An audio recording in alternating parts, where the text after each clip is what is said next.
After that beautiful sunset, I'd like to draw your attention to another thing of beauty. This board behind me. You say, man, what in the world is that? Folks, let me give my disclaimer straight away. I'm not an artist. You say, buddy, didn't take us very long to figure that one out. That's right, folks. I am no artist. I make no pretensions to be. That is not artwork, but it is the background for a type of lettering I'll be doing. I call it ladder lettering. And the reason I do so is because as you look at those boxes, you'll note they look like ladders laid on their side, right? Yeah, sure, man. Well, I'm going to take my various colored paints, make dots and dashes on those boxes, and mysteriously before your eyeballs, letters will appear. Hopefully they'll add up to words, and I'll make a grand and noble attempt of communicating to you some very important information. Now, folks, before I begin, let me introduce myself. My name is Bill Welzien, and I want you to know up front, I'm not going to be passing the basket nor the hat. Out here, it's awful good news. Now, folks, as I apply red paint, don't look for red letters, look for white letters. Here's the first word in my title. Let's see if you can decipher. Are you ready? Ready. First word right here. Let's see if you can make it out. All right, go ahead, flaunt your education. Very good. Now that I know I'm dealing with a literate crowd, folks, I'm honored to be here. But let's move on, shall we? Thee or the what? Next word in the title, thee or the what? How are we doing? All right, I can't stump you folks. Now the suspense is building, is it not?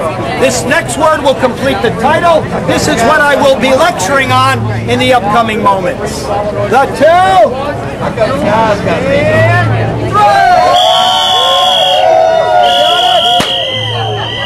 How about that, huh? The two ships. Now you're thinking to yourself, how appropriate.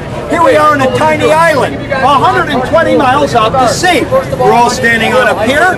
The Gulf of Mexico is behind me and before you, and you're thinking, boy, oh boy, we get to hear a lecture on the two ships. Now, before we go any further, we have to be in mutual agreement that there's a distinction between a boat and a ship. For some of you, that might be a problem, so let me simplify. A boat is a small pleasure craft. People go out in for a few hours, maybe as long as a day.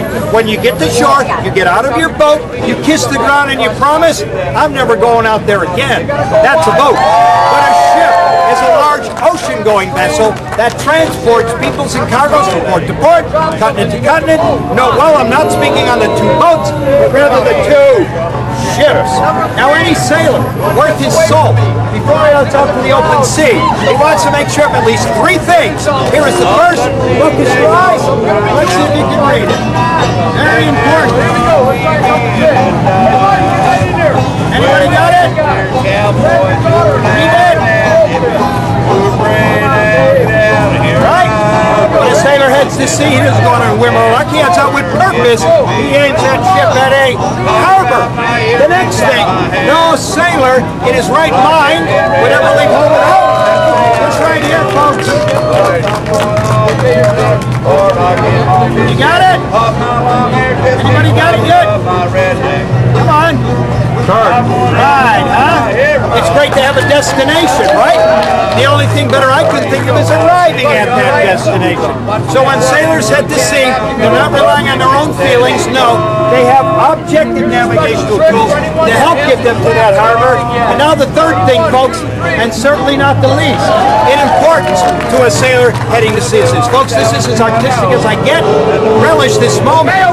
Very important, folks, to a sailor heading to sea. And here we have ourselves a what? A ship? But I'll have you know that's not any old ship. Would you entrust your life to some rusty bucket of bolts? You say, of course not. I want a seaworthy vessel when I can count on to deliver me to that harbor as I use my ship. So folks, what I'm going to do now is draw an analogy, a comparison to these things we readily grasp. I'm going to put up a word here guaranteed to get a reaction out of you. Let's see if you can read it. I'll watch the reaction. You ready? Here it is, the other word. You got it yet? Now, folks, some time ago ago, while reading a local newspaper, I came across an article that stated that 78% of us average ordinary Americans, we believe in a conscious place of existence beyond the grave we would term or call heaven. If you're a believer in a place called heaven, folks, I got a question for you. Well, what do you base your belief? Most people who believe in a place called heaven, they come to it this way. They reason with themselves. Our existence in the here and now, it ain't all that great. Therefore, there's got to be something better when this is all over. Now, folks, we all know when a sailor heads to sea, he doesn't go out on wishful thinking. He knows the harbor's there. What's more, he's got the charts to get him there. Folks, I want you to know I'm a believer in a place called heaven. But know this as well. It's not my feelings that tell me it's got to be. I'm going to put up another word here. You're going to recognize it in a New York minute. And I'm told that's rather quick. Here it is. You got it yet? What do you think, huh? Now, folks, what I've done, just placed up there the name of the most known piece of literature in this country. In fact, if I were a betting man, I would wager that everyone who hears my voice right now owns one of those books. You say, I got one in the house somewhere. I don't know where it is, but I got one. Folks, this book, the Bible, not only tells us that there is a place called heaven, but it tells us we can know in the here and now today if we're on the right course to ending up in that desirable locale. You say, hold your horses, boy. The title of this is The Two Ships, and there's only... Folks, you're absolutely correct, so give me a brief moment here to rectify the problem. And there we have it. True to our title. Two ships. You say, man, what in the world? The two ships have to do with heaven and the Bible. You're genuinely befuddled, aren't you? Well, folks, I want you to know each of these ships represents a particular person.